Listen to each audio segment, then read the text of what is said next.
What is going on, guys? I want to talk to you guys about buying a Tesla to put on the Robotaxi fleet. Now, if you're following Tesla, you know that they're starting to expand into other cities. They're in Austin, Texas right now, and this weekend they're supposed to be doing San Francisco, California.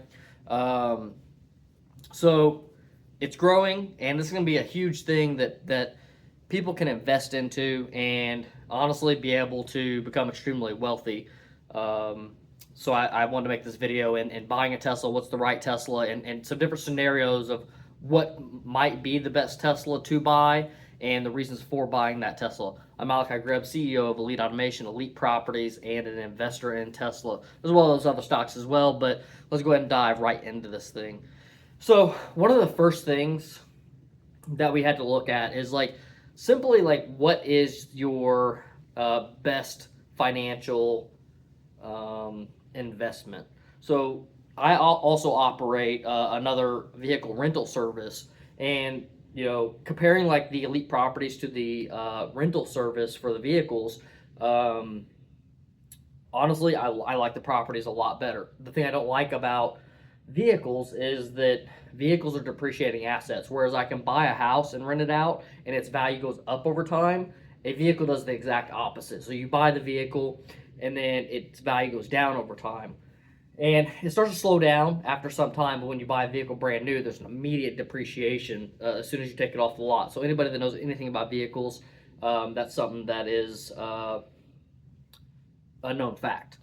Now, I will add the caveat that I think there's a potential that Teslas might become one of the least depreciating vehicles in the world, especially if you look at like a V4 hardware for a Tesla, and any future hardwares. Also, too, if there's an option to do a paid hardware 3 to hardware 4, and that cost is like fairly inexpensive. When I say fairly inexpensive, like $1,000 versus like $10,000 to upgrade the hardware. And the reason for that is so V3 hardware has basically kind of became like outdated, and they're essentially trying to make FSD work on V4, and they're confident they're gonna be able to get full autonomy in V4 hardware. Okay, so these things are important to you because if you're going to be buying a vehicle, especially if you're going to be trying to buy a used vehicle, it's extremely important because again, right now at the moment, like V3 hardware is, I'll say, essentially useless until we have a clear path on what that hardware upgrade will look like, cost wise, and all that. So when it comes to V4 is ready, and I think V4 onward will be ready. V4 is what they're using in Austin, Texas, in the current Robotaxi that they're operating there with no driver in the vehicle. So the next thing I want to add is there's going to be a pretty big time period before you're able to actually put your vehicle on the Robotaxi network. Now, it's highly plausible certain cities might get it before, meaning like Austin, Texas. They may allow for individual users of vehicles to put their vehicle on the network much sooner than any other city. So I'm almost guaranteed that any city they're launching in at this very moment will also be the first cities that are eligible for like you and me to be able to put our vehicles on the Robotaxi network.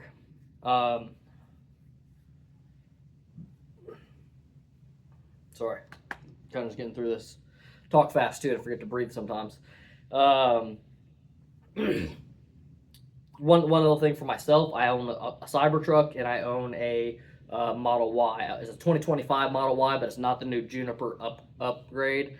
Really, I think the biggest issue between the non Juniper version of the Model Y is it doesn't have that front camera, so there's a plausibility into the future it'll be a requirement to have that front camera, and so that might be an additional piece of hardware that we might have to spend some $1,000s to get that hardware, or maybe Tesla will just give it to us for free because they said we'd have autonomy, and if we can't have autonomy because of that one front camera, I think that it's something that Tesla may add. Also, there's information that front camera, some of the wiring is already there to that front camera. The front camera's just not there yet. So some certain different manufacturing ages have those differentiates. So the vehicle that I want to call out first of all that is going to be your safest bet hands down at this very moment is going to be the Model Y, and it's going to be the Model Y Juniper. First of all, I would not advise that you get a used Tesla unless you can somehow get that used Tesla for a good deal and it's a hardware 4 version.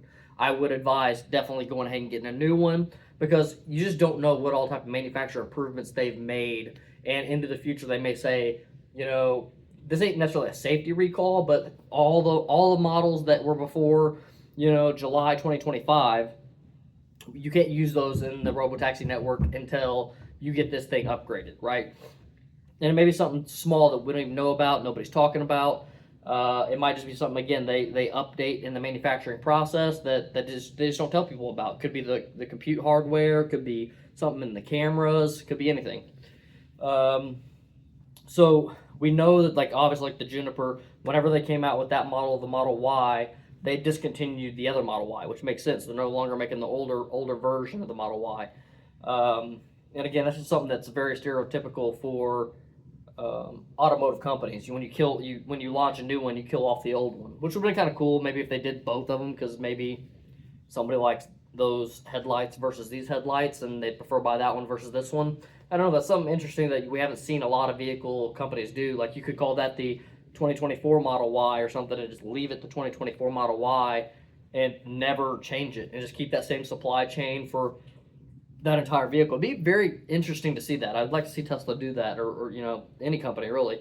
But I mean, you kind of see that a little bit of that, like whenever you have like a sports package and you have like a base level package. Sometimes things like your headlights, tail lights, spoilers, things like that change. So it'd almost be maybe something similar to that type of dynamic.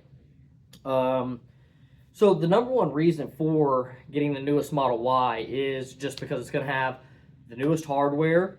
And the other key indicator is that's the vehicle that they're using in the Robotaxi network right now. They're not using any Model 3s, no other vehicles, no Cybertrucks, X's, S's, anything, right? And so they're not going to use the S, the X, or the Cybertruck most likely for many years down the road. It's probably going to be 3-4 years down the road before they start deploying those vehicles. And the only reason they're going to even deploy those vehicles in the network is for premium service. So first of all, Tesla's going to focus on servicing the broad market, right, at the lowest cost possible. That's the biggest thing that Elon's been talking about is, how can we get this to people at the lowest cost possible? So they're going to do that through the Model Y. They're going to do that through maybe lower variants of the Model Y. They're going to do that through the Robotaxi vehicle. Now, that still has not been it's not been announced if the Robotaxi or the Cybercab, if the Cybercab is actually going to be able to be purchased by me and you, or will Tesla be the only person that can own and operate the Robotaxi? So I as a business owner would love to see them launch the Robotaxi, and honestly, the Robotaxi would be the best purchase if it becomes a thing. But I can't include that one in this video because we haven't got confirmation on whether we could buy the Robotaxi or not. And also, too, just to add as a caveat, we don't know if we can use anything other than a Model Y in the Robotaxi network. So that's another big thing that you have to consider. Even if I say an X and S or any of these other models, it's not guaranteed that we can use those. Going to the flip side of that, there's some interesting things that make some of the other vehicle models outside the Model Y one of the better buys. And one of the key things is 0% interest. So if you don't know, a ton about financing, a huge amount of your monthly payment goes to interest. And say, for instance, I have the Cybertruck, and I ended up getting like a kind of a terrible loan for that Cybertruck, and I have I want to say 8% interest on the Cybertruck. So my monthly payment on the Cybertruck is like $2,100 a month or something like that. And that same Cybertruck, and I think I'm on a 72-year loan, that same Cybertruck on a 60-year loan is $1,800 at 0% interest. So any of the vehicles that you can get on 0% interest will be one of the best bets as far as your own financial, wealth acquirement. So, again, with vehicles, you're not really acquiring wealth. You're really you're just mitigating some of the downside. Before I move on, the Cybertruck, calling out the different interest and all that good stuff. That Cybertruck, I paid $121,000, I think, Foundation Series. I got like $10,000 off of it because it was a showroom one, have free lifetime supercharging. That vehicle, when it's paid off, I'll pay like $210,000 due to the interest on that loan. $210,000. So that, obviously, like that's wild, the amount of money that is being paid towards interest. Literally could buy 2 Cybertrucks for the cost of one. So that's why your 0% interests are such such an important factor to go after, right? So that way you don't have to pay that $200,000 or extra $100,000 into interest. So the next thing to call out is when it comes to the Cybertruck. As of right now, the Cybertruck and the Model 3 are the only 2 vehicles that have the 0% interest program. So between those two, your much safer bet is actually going to be the Model 3. And one of the first things I want to call out, it's not just the monthly payment that you're going to have and that liability, and also like the cost of entry, the monthly liability, all that's going to be much higher on a Cybertruck versus a Model 3. The bigger thing, though, is that the Cybertruck technologically, its FSD is not as good as pretty much any of the other models. It's like literally the worst model when it comes to FSD. And I personally think that it's because they kind of just loaded in the general FSD package into the Cybertruck, turned off a few features, and then just sent it. Well, one thing that's very different from the Cybertruck from the other vehicles is that the Cybertruck has rear wheel steering. So the rear wheels basically follow your front wheels. So with that being said, the turning dynamic of the vehicle is going to be different than any other vehicle in the Tesla lineup. So due to that, I think there's some issues with like calculations of, when it's turning a corner, maybe it overturns a corner, or like, there's some scenarios like when we're going around a really sharp corner, sometimes it wants to like accelerate through the corner and like whoom, whips through that, and you're like, whoa, hold on, what's going on here? And it acts very erratic whenever it does that. Whereas like we don't see that in our 2025 Model Y at all. So that's something to consider, is that on a technological level it's just not up to speed. And then that takes me back to like the Model Y. That's why the Model Y is the number one best, safest option, is because it's the vehicle that they're using in the Robotaxi network. So it's going to get the most attention. It's going to get the most to have the most work done. There's going to be the most amount of engineering time that goes into the Model Y than any other vehicle. And then on the flip side, when Tesla allows vehicles to come onto the network, they might only allow Model Ys, and they might only allow Model Ys from like a certain date onward. So like these are all things to kind of consider as far as like when you can become eligible to get into the Robotaxi. Now, also part of the buying decision for these different vehicles incorporates a couple different things. Either your own personal use cases, aka you personally would like to have the vehicle, or you have some other business opportunity. For example, we have the vehicle rental service. So, one of our strategies within that is we have Tesla vehicles and we have non-Tesla vehicles in our vehicle rental services. However, we're really leaning towards like increasing the size of our Tesla fleet and not so much on the other vehicles. I really don't even want to grow any of it at all. But we're thinking, to just grow just the Tesla fleet on the vehicle rental service, because that would give us the ability to pay the monthly payment and hold out for the Robotaxi to become available. Because again, we don't know how long Robotaxi is going to become available. And also, as of right now, if you was to say, I want to buy a vehicle today to put on Robotaxi, you have to have one of these two cases, or else it really all goes out the window for the most part. Now, you could play this as like a 2-year long play and make it as a potential good investment for yourself. And I'll get into that here in a little bit. And I have other videos on Robotaxi and how much money you can make. But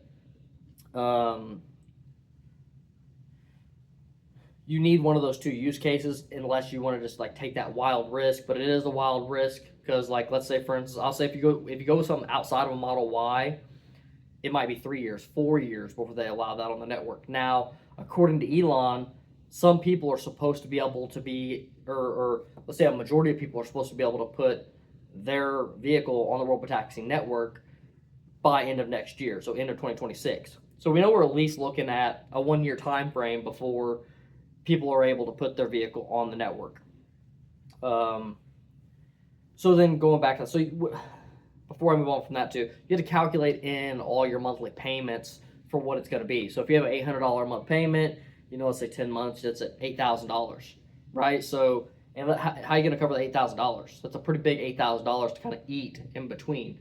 So if you don't have a personal use case, if you don't have some other business opportunity, I really would advise against buying a Tesla for the Robotaxi network until it becomes a viable business, until they say you can have X model vehicle and put it on the network. But again, there's people that are looking to buy a Tesla. Hey, I'm thinking to buy a Tesla because I have the opportunity to put it on the network here in a few years, and I can make some extra cash flow off of that, right? I can make some extra income. So that might be a big reason why somebody's thinking to do that. So with that being said, I think that as of right now, with the 0% interest on the Model 3 and the Cybertruck, the Model 3 is the way to go. 0% interest, just hands down, it's the winner, right? 0% interest, it just, again, saves you so much money. Like, you $45,000 vehicle costs $45,000 pretty much, maybe $50,000 after all the fees and everything they get in deliveries and all that good stuff. So, $45,000 vehicle, $50,000. With interest, $45,000 vehicle with fees, $50,000, and interest. Now you're like a $75,000, $95,000 vehicle. So interest just eats it up. And on top of that, you have depreciation in a vehicle, like I mentioned before. And depreciation alone eats you up. So like anything you can do to mitigate any other downside on a vehicle, every dollar that you're putting towards the payment every month is going directly towards the principal of the vehicle. That's a huge upside. So at least when you get the vehicle paid off, in 5 years, that you own a $20,000 vehicle that you can then sell or just do whatever you want to do with it. And so for me, like with us operating the rental services, that's one of the ways that I'm calculating. I'm like, I don't even really care that we're super profitable. If we can just like break even and just have a little bit extra buffer there for margin for like anything that may come up, repair expenses, just anything it may be. Somebody damages the seats or damages the vehicles and stuff like that. There's some extra buffer cash to be able to take care of those things. Obviously, insurance. But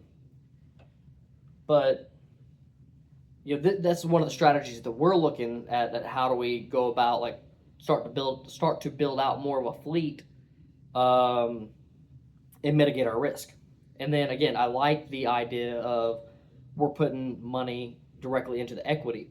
And going back to my example a second ago, if I own this vehicle for 5 years, I'm never able to put it on the Robotaxi network, and we're able to basically at least cash flow break even, I'll have a $20,000 depreciating asset vehicle that is, I can turn around and sell for $20,000, $25,000.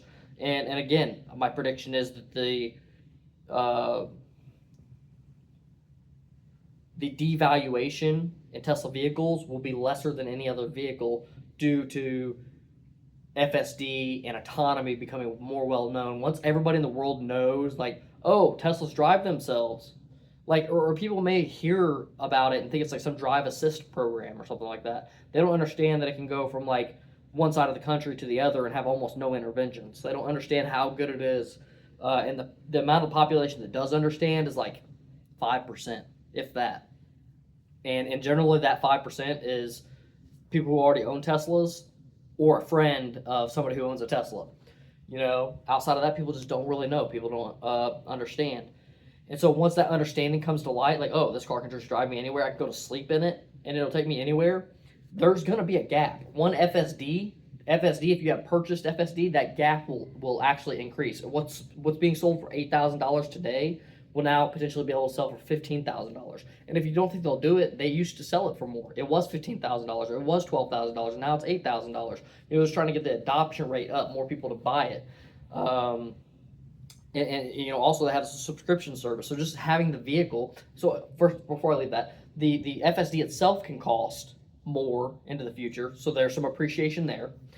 And then the vehicle having the ability to have FSD. So if you didn't even purchase FSD, but you have the subscription, you're not going to get any upside on the subscription side of things because that's a monthly basis.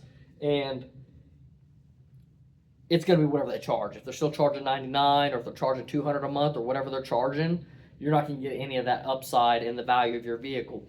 But your vehicle having the ability to turn on FSD and be able to use it as like a Robotaxi will be there, and there will be some appreciation. Again, your vehicle is not going to appreciate it. I don't want people to get confused and think that your vehicle will appreciate in value. It will not appreciate in value. However, if your vehicle was going to be worth $20,000, it's highly plausible, without having bought out FSD, it's worth $25,000 instead.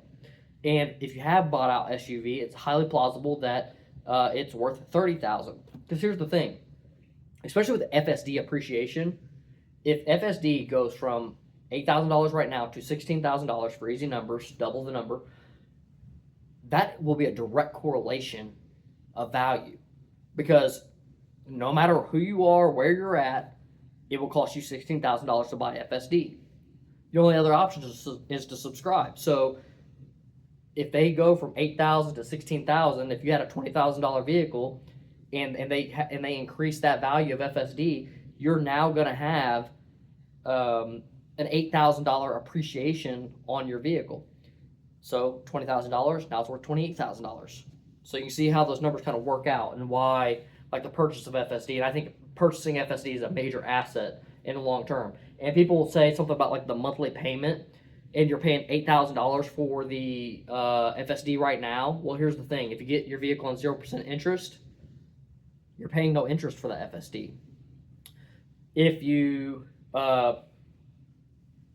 people say like, oh, well, you have to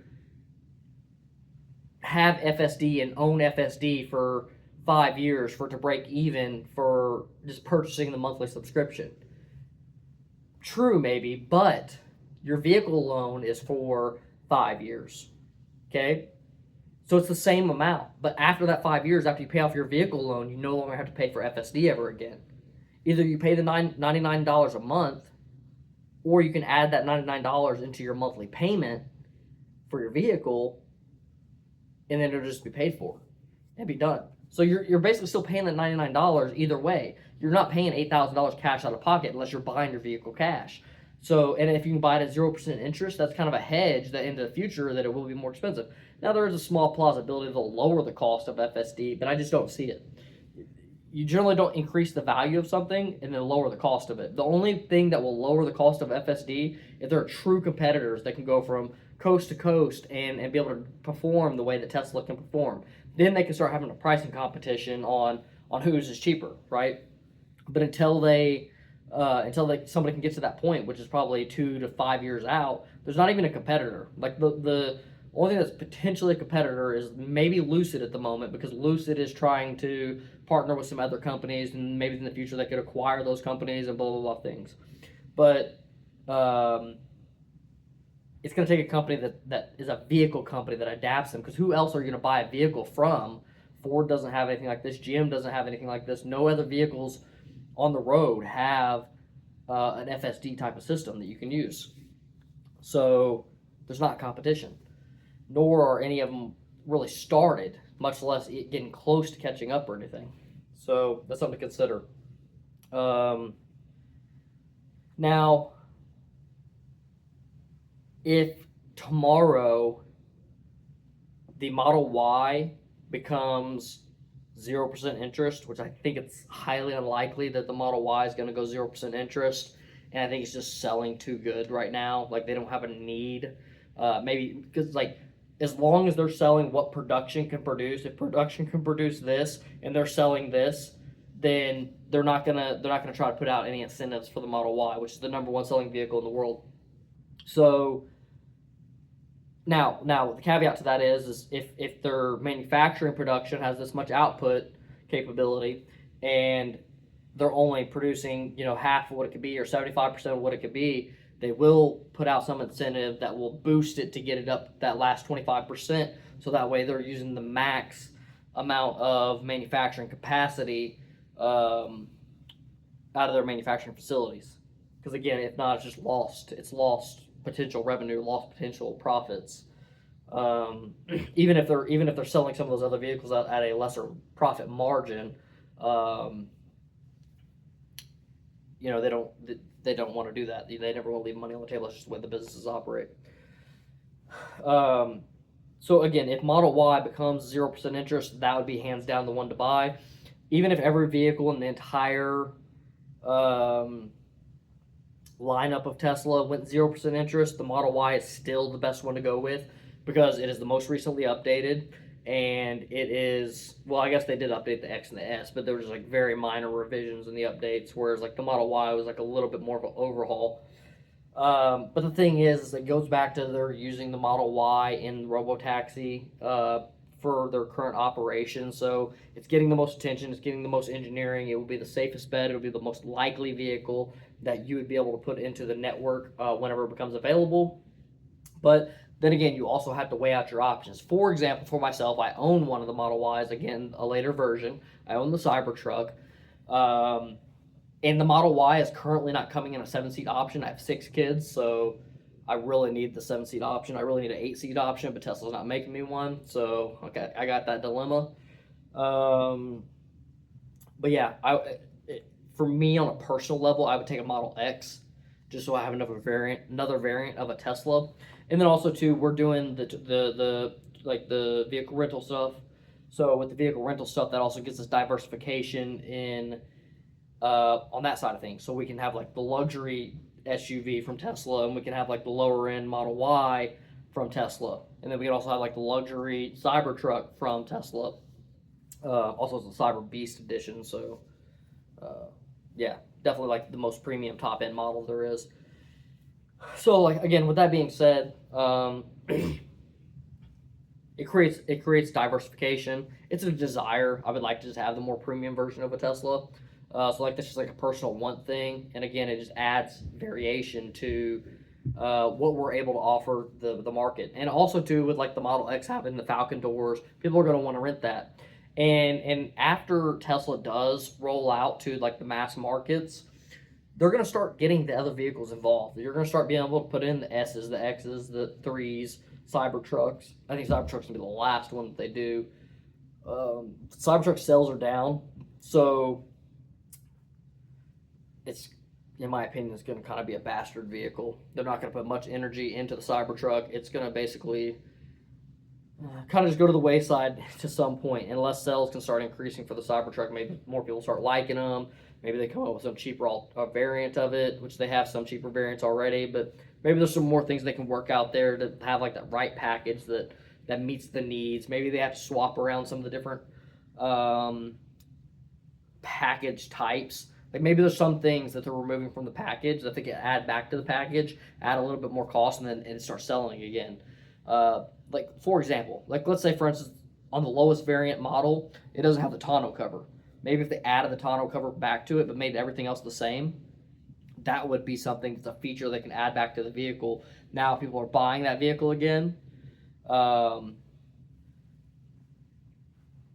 Whereas like now they're not really buying it. Maybe because the lower variant is too stripped down. Or maybe, but it could be a different feature as well. It could be, they need to find this out. I don't know if they know this information or not. Like what's the most desired feature? Maybe it's the ride height thing.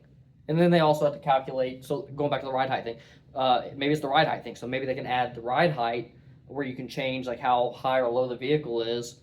They could add that back to the vehicle, not the tonneau, keep it like the soft cover tonneau that they can buy. No hard auto roll-up tonneau.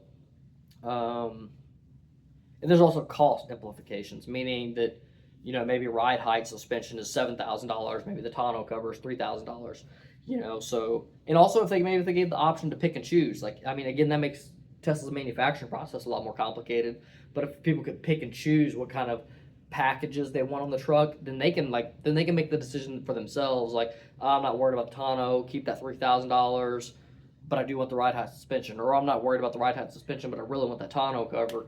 Again, it makes the manufacturing process very complicated, but it also um, uh, makes it where people can purchase the exact level package that they want to buy. And I think those features are big enough that they can add and remove enough cost out of the vehicle for those different features. So I think it'd be something wise for maybe Tesla to do, at least to play around with for some time to find out like if there's particular variants that people really want to buy and that are actually going to buy. That's another story. That's a whole other topic. We got off into the weeds on that one. But yeah, to recap, 0% interest is always the way to go for anything really. Anything that you can do, credit cards, vehicles, do 0% interest, right? You can always pay down things quicker. You don't have an interest liability, so if you just want to stretch out that loan forever, let it stretch. What's the downside? You're not paying any interest on that money. You're just putting money back in the bank. It's like you borrowed money from a friend, and then you're just giving that person money back, and they said, just pay me back whenever, you know? So, you know, anything that's low interest, I don't pay back. I pay it back as slow as possible, or I pay it back right at the last minute that I have to pay it back. Everything that's super high interest, it gets paid off first. So the way I look at all of my investments when it comes to those things, first comes investments, because I think I can do better in my investments than I can any other debt that I have. Secondly, I pay off debt. So like, let's say for example, I have a huge stock market gain. I'll then take some of that debt. I'll take some of those gains and I'll pay down some debts, right? The highest interest debts first, right? Now there's a little bit of like caveats to that because I own businesses and stuff. So like sometimes we have to pay down certain things just due to cash flow purposes. For example, like my Elite Properties, we have a credit card that's 0% interest, and so I try not to pay that one down, but we also cash flow through that credit card. So like I have to at least pay it down to where like it cash flows every month and it doesn't ever decline or whatever. So just another perspective. I don't want to get all into all that because that's another video for another day. Make sure you subscribe. If there's any other types of content that you'd like to talk about, whether it's property related stuff, more Tesla related stuff, Robotaxi related stuff, stock market investment, let me know down in the comments below. Kind of this YouTube channel is like, we really discuss all those different topics I just mentioned. Me as a business owner, investor, and I'm fairly young and new to not necessarily investing. I mean, I've been into like investing and stuff like that for like 10 years, but like I'm fairly new in my success, right? I've done well for my career and all that good stuff, but like I've now just hit the point of scalability where life's going to be completely different in the upcoming years, and we're going to go from, for some perspectives, like we went from like buying a house in 5 years to buying a house in 2 years to buying a house last year to buying 3 houses this year. You know what I mean? Next year it's gonna be 6 or 12 or something crazy like that. So that's just a kind of a perspective of like where we're at in our scaling journey. So very interesting time to be part of this channel and to subscribe to this channel, because there's probably quite a few of you guys that are like really close to where I'm at, or could be to where I'm at in like literally a year or two, especially if you're somebody who's got a good career where they're an engineer or something like that, and they're making good money at their career, and then they can take some of that cash and deploy it to things like Robotaxi vehicles and stuff like that. Yeah, that's one of the main things that I want to do here on this YouTube channel. I talk a lot about Tesla because it's my #1 stock market selection as well. I invest in other stocks and stuff like that as well, but again, it's the main one, and also too, it just gets a lot of publicity. I think it can help a lot of people out, and I think it has one of the biggest upsides. Like that, it is my biggest position for a reason. I think it's going to make a lot of people wealthy, and if I can help get other people introduced to that and help them become wealthy, then yeah, I'll feel honored to do so. And really, that's the reason why I do this channel, is just because I want to be able to help other people find ways of wealth. And I come from poverty, basically. My mom foreclosing on her house, like all those things. Grew up in basically the ghetto. Gym town is what they called it here in Evansville. But Yeah, I didn't come from much, so anything I can do to help other people establish more in life and reach their financial goals and maybe even family goals. I have 6 kids, so I have a lot of experience in that too. So, yeah, subscribe. Let me know down in the comments below if there's anything you'd like for me to make videos on, or you just want to have some discussions down in the comments. I answer pretty much all my comments. Maybe it'll take me a day to get back to them, but I don't mind chatting on a comment thread for like a week if it goes on. So I'll catch y'all on the next one. Peace.